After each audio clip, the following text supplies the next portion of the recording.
Hello, Mork. Oh my goodness. There he is. Hi. Hi. How are you, Nikki? I'm good. I'm good. Thank you so much for joining us. I mean, No I've worries. seen Mork in videos and pictures a million times, but this is like unreal. I cannot believe. Hi, I'm trying to get a good angle on him. Oh, hi, bud. Honey Buster. Oh, Oh my gosh. oh, sorry. Oh, Thank you so much for joining us. For those that are new to our pet therapy on Sundays, we are a Soulpawsrecoveryproject. We're a 501c3 nonprofit. And pre-COVID times, we provided free animal-assisted therapy workshops to children and adults with eating disorders. Oh, sweet. In Southern California, and we had just started a workshop actually in Philly before COVID hit. And so a lot of people in our community have been struggling and missing their one-on-one time with animals. So we started having some, we were doing webinars, but this is our first Instagram Live introducing our community to incredible animals that can lift their spirits and just give them a little dose of adorableness and inspiration on their Sunday. So I have been such a fan of Morkskywalker since his Jimmy Kimmel debut. Oh, right. Yeah. Baby Yoda dog. Baby Yoda dog. So if you could just share with our community a little bit about Mork's story, being rescued from the China meat trade, and just what life has been like here in the States for Mork. Yeah. So he was rescued from a meat truck in China by Harbin SHS. And he was very sick when they got him. He nearly died when he was hospitalized and everything. But we work with them, as Road Dogs works with them, to bring Bulldogs and Frenchies and stuff over that end up in the meat trade. And it's not like the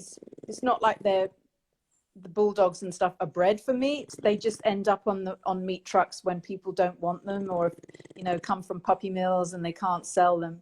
So that's how he ended up there. And they sent me a photo when they actually first rescued him off the truck. And I saw his little face and I was like, oh my God, I love him. His name is Mork and I want him. So I knew that he would come to us, but there was a point where we weren't sure if he would survive, but he has survived, obviously. And now he's here and he's living in Southern California, and he's great. He's become a real ambassador for sort of love and light and hope, because I really believe that, he was on a meat truck in China, and who would have thought that he could have ended up living in Southern California, having an amazing life. So to me, his story has become a real representation of that, to not give up, and that sometimes when you're at your darkest point and it seems like that there's no hope, it can come in from left field, that you never know what can happen. So to me, as long as there is a possibility of things being different, then there's always hope. I just, Mork's story is so powerful because it really was the end for Mork. It was a terrible, tragic, horrific end. And yet now here he is living it up in SoCal. And can you share with our viewers, in case they don't know, how he ended up on Jimmy Kimmel?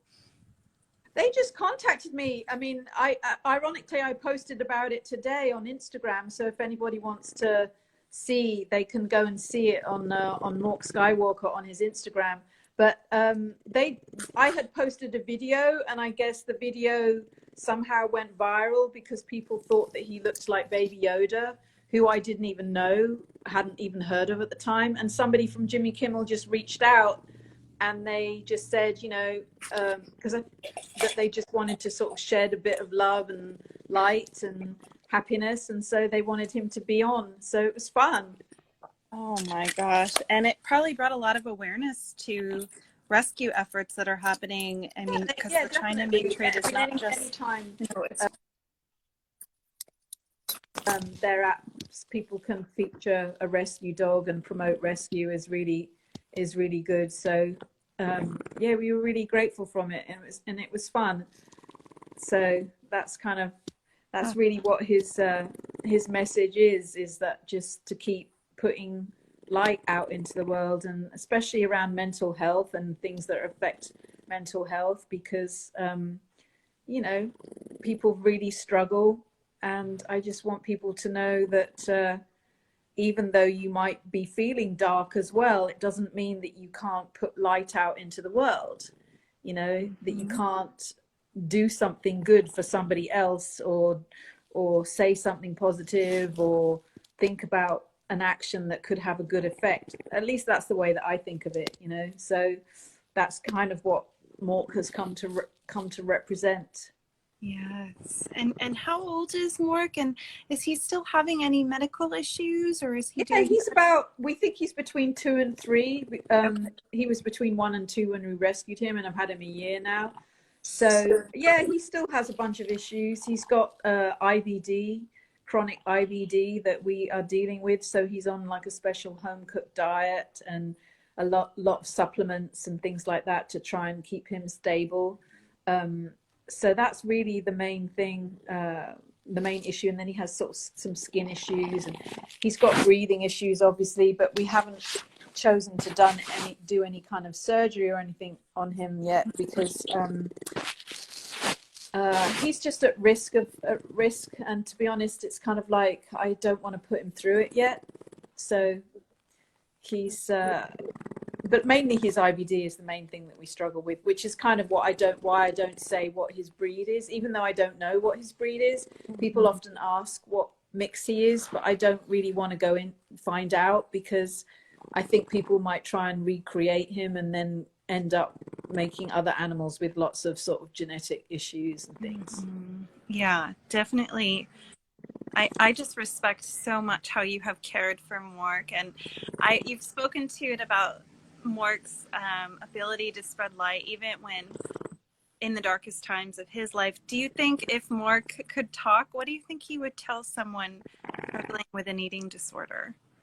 I think he would just tell them to keep going, you know, to keep trying to get healthy, that even though it might seem impossible and it might seem that there's no way out and that you're going to be like that forever, there will come a point when something will be different, you know, that you might not be able, it might be impossible to see now. Like when Mork was on the back of that meat truck, how could he have possibly seen that by chance someone was going to come along and intervene and pull him off that truck, you know, and that he would come to us in the US? So that's my thing, is like, you can't base the future on what you have experienced in the past. So even though your past might be full of like struggle, I'm never going to get over this eating disorder, I'm never going to get over this depression, I'm never going to get, you know, life is just not for me.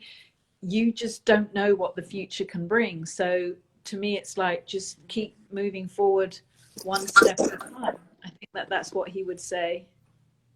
I think, oh my goodness, I think that's what he would say too. And he's making the cutest little noises. Does he do that all the time? He's sort of noisy. That's kind of how he breathes. Oh. Obviously, he's got little tiny nostrils. So yeah, he's a little wise dog. He's going to get into his little meditation mode now. Look at him. Yes. Oh, and that's the other thing I would say is also, somebody once said to me that, you know, we can't control the thoughts that come into our heads, in the sense of like, whatever our thoughts tell us to do or can't do, or that we you know, don't have any hope, but that we can become more conscious of how we react to them and how we choose to go forward. So I always think that's, and the words that we tell ourselves, you know, to be more conscious of the words that we tell ourselves. So if we're constantly got a negative